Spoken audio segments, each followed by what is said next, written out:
Hello everyone, आज का जो मेरा सेशन है वो निम्स से 25 स्टूडेंट के लिए है और मैं जो आपको बताने जा रहा हूं कुछ इंपॉर्टेंट बातें ध्यान से सुनिए, क्योंकि आप में से कुछ बच्चे हो सकता है आधार से जुड़े हो, कुछ हो सकता है डायरेक्टली यूट्यूब से जुड़े हुए हैं और आप निम्स से 25 को टारगेट कर रहे हैं।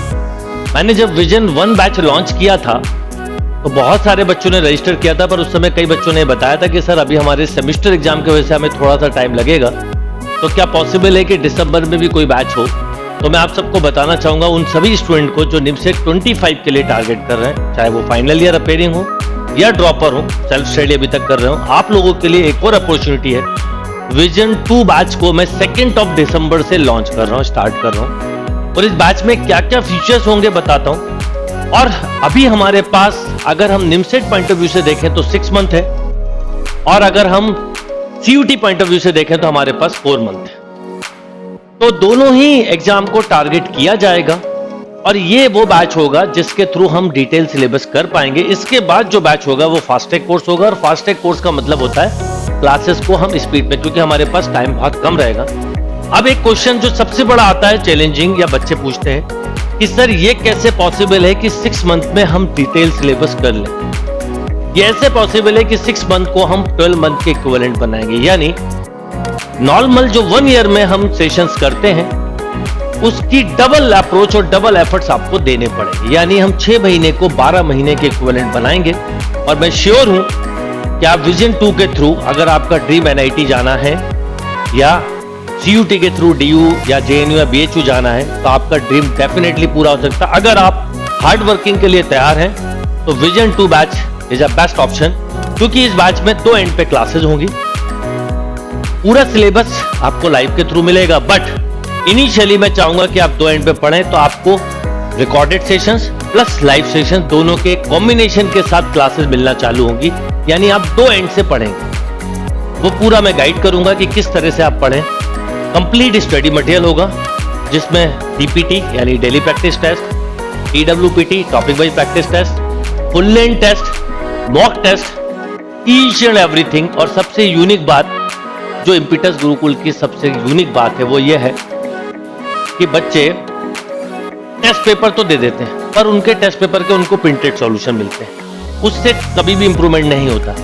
बट आप इम्पिटस गुरुकुल से जुड़े हैं तो मैं आपको बता दूं कि हर पेपर का आपको, जो संडे पेपर होते हैं और बाद में मॉक पेपर, उनका लाइव डिटेल एनालिसिस होगा, मैथ्स का, LR का एज वेल एज कंप्यूटर का। एक और खास बात है, मैथ्स, LR और कंप्यूटर का बहुत सारे ऐसे इंस्टीट्यूट हो सकते हैं जो कहते हैं कि हम एनालिसिस देते हैं पर वो प्रिंटेड देते हैं। कोई ही शायद ही है जो कि 1-2 पेपर का एनालिसिस लाइव देगा, उसका नहीं देगा, पर इम्पिटस में आपको मिलेगा जिससे आपकी स्किल डेवलप हो। तो यदि आप अभी तक सेल्फ स्टडी कर रहे हैं और आपका सिलेबस प्रॉपरली कवर नहीं हुआ तो मैं आपको एक बात जरूर बोलूंगा, जैसे मैं कई बच्चों से बात करता हूं, सेल्फ स्टडी कर रहे हैं पर 4 टॉपिक भी अच्छे से नहीं हुए, टेस्टिंग कर ही नहीं रहे अपने आप को। इवन कई बच्चे जो ड्रॉप ले रहे हैं वो भी अपने आप को प्रॉपरली इन्वॉल्व नहीं कर रहे हैं। याद रखिएगा, सबसे इंपॉर्टेंट चीज है टाइम। कई बार हम छोटी सी फी बचाने के चक्कर में इधर उधर भटकते हैं। इससे आपको बहुत ज्यादा ध्यान रखना है कि हम ऐसा ना होने दें, क्योंकि ये भटकना नहीं है, समझना है। मतलब आपको सबसे पहले बेसिक चीज ये समझना है कि मेरे पास इतना टाइम है, अभी तक मेरा लॉजिकली, अगर आप सेल्फ स्टडी कर रहे हैं तो लॉजिकली आपका सिलेबस 60 से 80% हो जाना चाहिए था। टेस्टिंग में आपकी performance up to the mark होना चाहिए था, क्योंकि कंपटीशन आपके सामने। और स्पेशली वो बच्चे जिन्होंने ड्रॉप लिया, उन्होंने निमसेट ऑलरेडी दिया हुआ है, उनको पता है कि निमसेट में उन्होंने क्या मिस्टेक्स की। अगर उन्होंने इस मिस्टेक को दूर नहीं की तो 1 साल क्या 4 साल भी कम पड़ जाएंगे। तो मैं आप सभी को एक सजेशन दूंगा, टाइम से ज्यादा कीमती कुछ भी नहीं।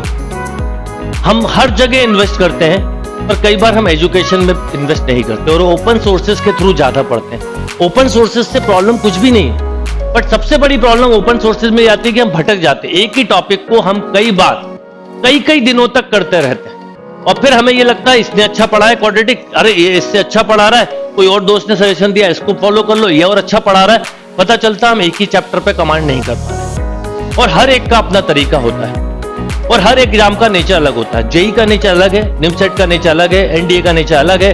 हर एग्जाम का नेचर अलग है, हर एग्जाम का पैटर्न अलग है, हर एग्जाम की क्वेश्चन सॉल्विंग अप्रोच अलग है।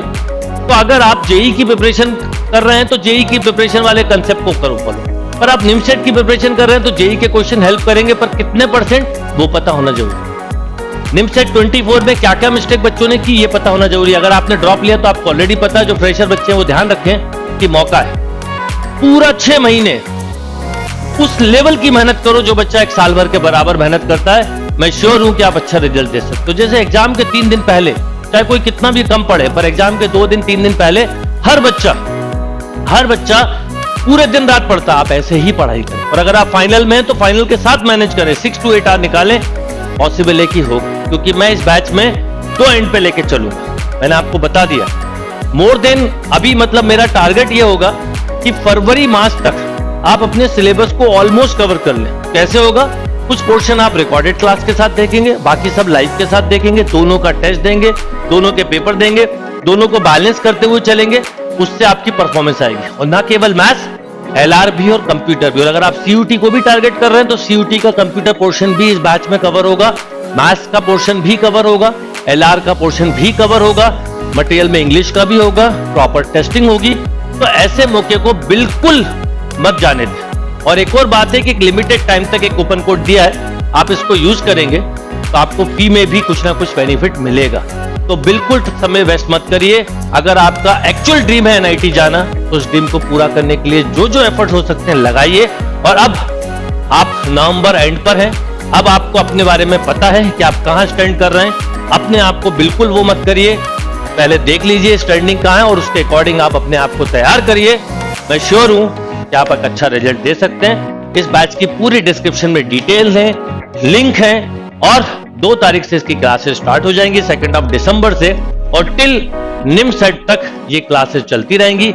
कम से कम निमसेट के 20 डेज पहले, 1 मंथ पहले आप लोगों का सिलेबस हो जाएगा। इनफैक्ट अगर आप डबल मेहनत कर लेंगे तो आप मार्च में भी फ्री हो सकते हैं, यानी 4 मंथ में भी।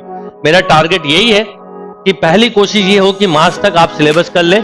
पर अगर आपको मान लो परफॉर्मेंस नहीं आ रही है, आपका मैथ्स वीक है, तो हो सकता है आप अप्रैल और मई भी आपको लगे, और सारी चीजें डिटेल में होंगी, हर चीज को बेसिक से कवर करवाया जाएगा। Thank you.